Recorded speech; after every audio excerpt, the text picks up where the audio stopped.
आपका आज टेंस की क्लास पार्ट 2 में स्वागत है। जी हाँ, पार्ट 2 इसके बाद एक और टेंस का मैं पार्ट 3 लेकर के आऊंगा और इन 3 पार्ट्स को अगर कोई भी लर्नर, कोई भी एग्जाम वॉरियर्स बोर्ड एग्जाम में अपेयर होने वाले इस साल अगर वो इन 3 वीडियोस को देख लेते हैं तो निश्चित रूप से टेंस से आने वाले क्वेश्चंस की एरर आप आसानी से ढूंढ पाएंगे, ऑप्शंस आसानी से ढूंढ पाएंगे और आप उनमें शानदार मार्क्स अचीव कर पाएंगे। आप पढ़ना वही है जो एग्जाम में आता है। क्या छोड़ना है, क्या पढ़ना है, अब इसकी पढ़ाई करनी है। और मैंने जो नहीं आता एग्जाम में उसको छोड़ दिया है। ये सारे वो क्वेश्चंस हैं जो प्रीवियस या उससे पहले एग्जाम में जरूर आए हुए हैं। तो आइए समझने का प्रयास करते हैं। The news not updated timely. Option है वर, हैव, इज, आर। कौन सा ऑप्शन सही होगा? तो आपको याद रखना है कि जो ये न्यूज होती है, न्यूज का प्लूरल नहीं बनता है। न्यूज एक सिंगुलर नाउन है और इसका प्लूरल नहीं बनता है। तो हम सब लोग जानते हैं कि सिंगुलर सब्जेक्ट के साथ सिंगुलर वर्ब आती है। तो आर तो प्लूरल है, आर ऑप्शन नहीं हो सकता है प्लूरल है, वर प्लूरल है। तो ऑप्शन क्या हुआ? ऑप्शन क्या होगा? Is is the correct answer. चलिए आइए दूसरे क्वेश्चन की ओर बढ़ते हैं और बहुत खूबसूरत क्वेश्चन है। Back in my native place I dot dot dot smartphone. जब मैं अपने नेटिव प्लेस में था तो मेरे पास एक खूबसूरत सा स्मार्टफोन था। मेरे पास एक स्मार्टफोन था।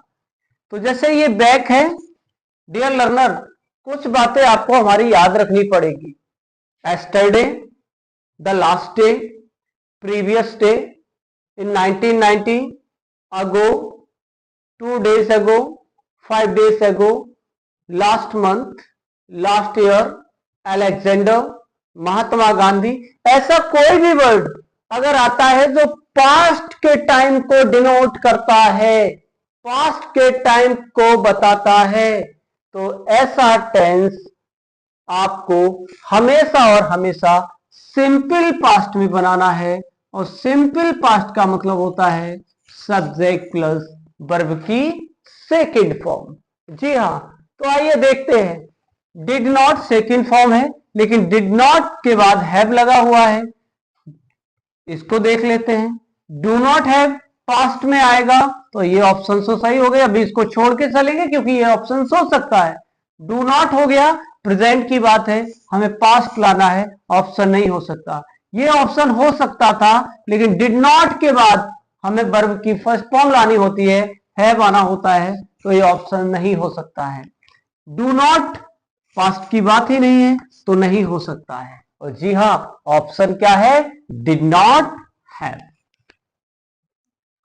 चलिए आगे क्वेश्चन को जानते हैं। I will not go to his party, he invites me. मैं उसकी पार्टी में नहीं जाऊंगा, मुझे इनवाइट करता है।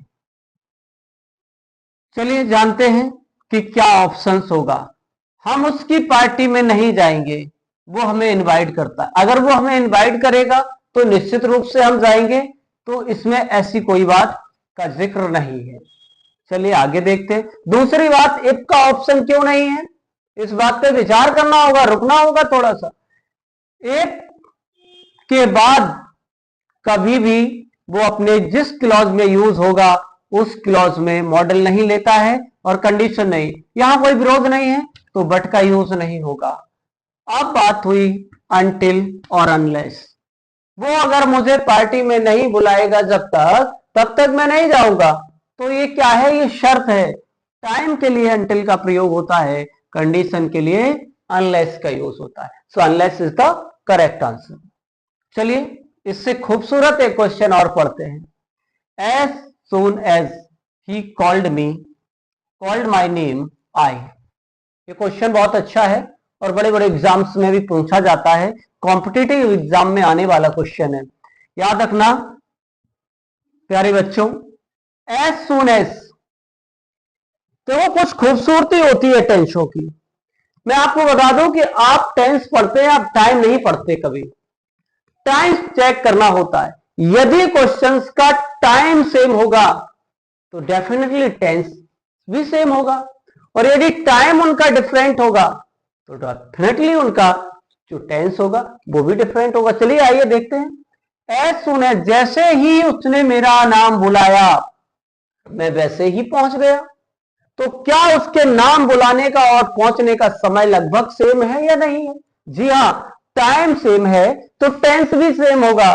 तो टाइम क्या है? पास्ट है, तो ये भी पास्ट होगा। दूसरी बात, उसने क्या कहा? As soon as he called me. अगर उसमें टाइम सेम दे रहे हैं तो टेंस भी सेम होगा। अगर ये टेंस पास्ट इंडेफिनिट है तो दूसरा भी पास्ट इंडेफिनिट होगा। तो विल रीच तो फ्यूचर है, हैज रीच तो परफेक्ट है, वुड रीच नहीं हो सकता क्योंकि पास्ट इंडेफिनिट नहीं होगा। तो पास्ट इंडेफिनिट का मतलब है सब्जेक्ट प्लस वी टू, तो ऑप्शन क्या हो गया? रीच। तो एज सून एज वाले में ध्यान रखना है, टाइम भी सेम होता है और टेंस भी सेम ही आता है। आइए आगे देखते हैं क्वेश्चन को। Unless he begs my pardon I not excuse me. Unless he beg my pardon I not excuse him. चलिए देखते हैं। अब ये देखना है कि यहां कौन सा मॉडल यूज होगा। तो आपको मैं बता दूं, अनलेस और इफ दोनों मॉडल दोनों के साथ। तो आइए एक खूबसूरत क्वेश्चन पढ़ते हैं। Unless he begs my pardon I dash will not excuse him. जब तक वो मुझसे माफी नहीं मांगेगा मैं उसे माफ नहीं करूंगा।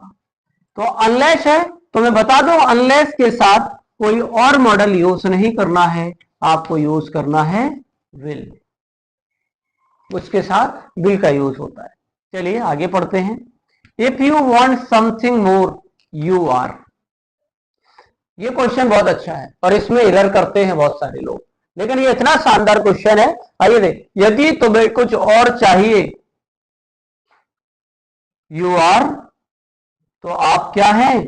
अगर आपको कुछ और पाने की चाहत है तो आप क्या हैं? आप संतुष्ट हैं। क्या है? आप संतुष्ट है। देखिए, डिससेटिस्फैक्ट्री नहीं हो सकता क्योंकि यू आर के बाद दो ही चीजें आ सकती है, या तो वर्ब आएगी आईएनजी में या एडजेक्टिव आएगा। तो फिर नाउन केस यहां से हम इनको खत्म कर दें। यू आर सेटिस्फैक्शन नहीं हो सकता, तुम संतुष्टि नहीं हो सकते। दूसरी बात, तुम संतुष्टिकरण नहीं हो सकते।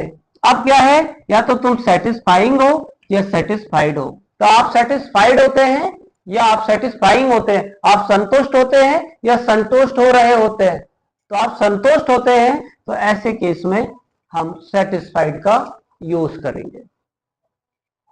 If you work hard you pass. मैं अभी बता के आया था आपको कि अनलेस और इफ के साथ जो मॉडल आता है उस मॉडल का नाम है will.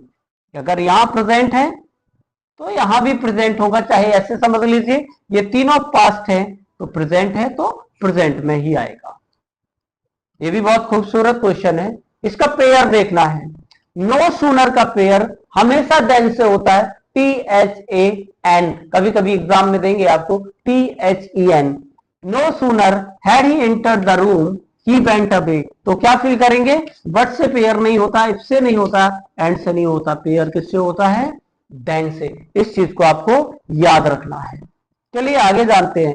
C dot dot dot to the market with her cousin. अब देखिए इसमें क्या हो सकता है। देखो प्यारे बच्चों, हम कभी कभी ये मान लेते हैं कि उसने कहा कि वह बाजार गया, कि वो बाजार गया, ही वेंट होगा या ही हैड गॉन होगा। क्या होगा ये हम लोगों को विचार करना होगा। तो मैं आपको बता दूं, कोई भी क्लॉज अगर अकेला होता है तो वो परफेक्ट में नहीं लिखा जाता है। इतनी बात आपको ध्यान रखनी है। चलिए इसमें देखते थे। See to the market with her cousin. वो अपने कजिन के साथ बाजार गई, जाएगी या जा चुकी है। तो देखिए ये क्वेश्चन बहुत खूबसूरत है और ये कई बार पूछा गया है एग्जाम में। और इस क्वेश्चन में क्या होता है, देखो मैं ये भी कह सकता हूं कि वह अपने कजिन के साथ मार्केट गई थी, मैं ये भी कह सकता हूं वो अपने कजिन के साथ बाजार गई, मैं ये भी कह सकता हूं कि वो अपने कजिन के साथ बाजार जाएगी। तो ऐसी स्थिति में जब टाइम फिक्स नहीं होता है तो टेंस आप कैसे फिक्स कर देंगे, तो सभी ऑप्शंस इसमें सही होते हैं और उसका नाम है all are correct.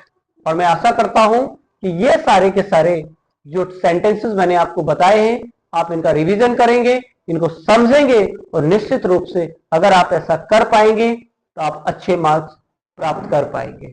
Thank you everyone for watching this video.